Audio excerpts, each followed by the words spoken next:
God, it's actually so warm right now. I didn't expect me to be kind of too warm in this.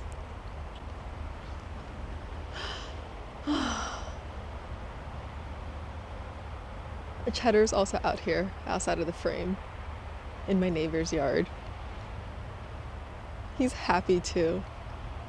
I don't know if it's because I'm in my luteal phase, but I feel a bit more emotional these days about my reality of loneliness. And I'm trying to figure out how to work with it, because I feel like for the past several months, I haven't really been working with it. I was really focused on trying to, work on myself and move through this as quickly as possible so that I could get to the other side and, be happy, be content with my situation. But I don't know if there have been like a prolonged period of time where I just sat with the loneliness, accepted that it is here in my life, and let it be. Let it be. I think one thing about me is I'm pretty proactive as a person when it comes to like growing and working through stuff and trying to always come out the other side, better and stronger. But also underneath that, there's like this element of go, go, go, and don't dwell on it for too long or it's gonna like take you under. So just like stay on the surface, keep on swimming, just go, go, go. And that's maybe subconsciously how I've been dealing with this loneliness that is in my life, in this chapter of my life where I'm the most alone I've ever been, the most quiet my life has ever been. Yeah, I'm trying to figure out how to welcome in the loneliness and just let it be, and let the act of me letting it be have it turn into a blessing without me trying to optimize it or try to make the most of it, by going out and like meeting new people, which is part of the process for me. But the blessing of loneliness probably is so that I could deepen my relationship with my life and with my ability to be grateful and accept what is already here. I feel like I'm skipping that step, I'm just trying to like go find other sources of dopamine and like community spaces to fill a void. But the truth is that loneliness will always follow me if I don't know how to really relish with what is here now. with my family, with my long distance partner, with my relationship to gardening now that it's almost spring, as there's literally snow covering my entire garden bed.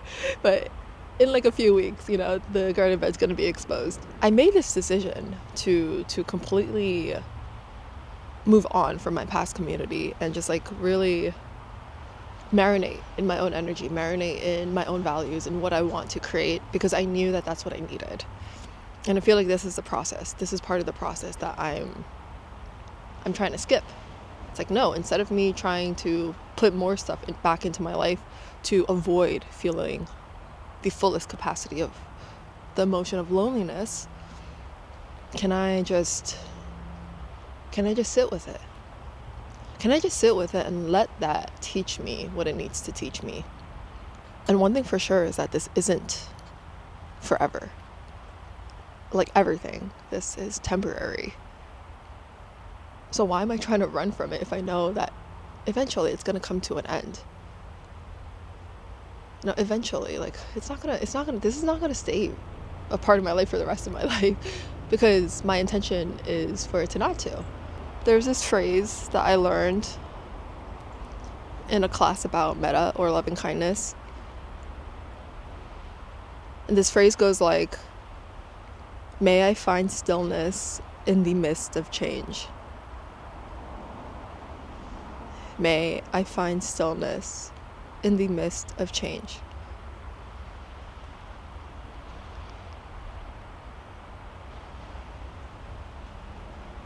Jenny, come here! He's on the brink of snow. He's on the edge of snow right now. So how can I go closer to Whitney without getting my paws? Oh my god, he's doing it for me. Jenny, come here. Come here. No, he's like, nah. No. He's literally shaking his little paws right now. He's like, no.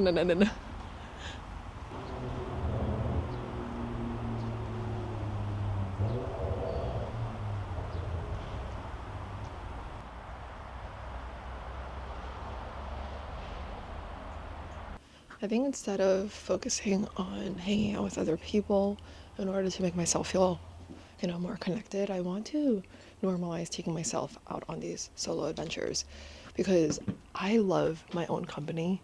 I really, really do. I love hanging out with myself. I love doing stuff and experiencing life by myself. It's one of my favorite things ever. And I feel like I'm holding myself back, preventing myself from like doing these journeys or taking these solo adventures, because I'm thinking to myself that I need to do that with other people. And this has been something that this has been a way of thinking for me for a while. It's hard for me to justify driving out longer distances or going to places that require more preparation, because I associate those types of adventures with doing it with people instead of just by myself. But I know that if I regularly and consistently schedule those types of dates with myself, then it would probably add that stimulus and excitement and this like, wow, awe, expansion that I'm looking for, that I'm trying to look for by entering community spaces, meeting other people. And I want to do that every now and then, but I really want the main focus of this chapter of my life to be solo dates with myself. And in conjunction with spring around the corner, I associate the warmer weather with hanging out with people, with a time to be social and to be out in the sun. And I think that's why I've been feeling more intense spikes of loneliness these days, because of the warmer weather. And then I started thinking about my past community, and I'm like, oh, they're probably all hanging out with each other. And then I started feeling FOMO, and then it's, this whole thing. Yesterday I was feeling lonely, and then I was so spontaneously, like so impulsively, like, okay, like I'm gonna bring myself out. But I realized like I did not feel fulfilled from that solo adventure, because one, I was doing it from a place of desperation and like trying to fill a void, But if I have these things consistently scheduled in my calendar, I'm like, this is a solo date for Whitney. Like I want to plan these things like 2-3 weeks in advance, just like how I would do with friends in general. But I just want to do that for myself instead of just waking up one day and being like, oh, I feel lonely. I feel like I need excitement. I feel like I need more stimulus. So let me just take myself out, which I'm sure that that type of operating has its time and place, but for the most part, I want to be able to consistently show up for myself in this manner. And I think I want to go to an ashram today. I do. I have been thinking about this for a while. I think another thing is it's so confusing because with my luteal phase, like with my menstrual cycle, sometimes I don't know what is my hormones like making things more intense, making me feel more emotional because like during my follicular ovulation, the loneliness really it's like a slight whisper, but then during my luteal or menstrual, my dad is doing construction upstairs. I don't know what he's doing. I feel it so intensely. So I'm uncovering this new part of myself.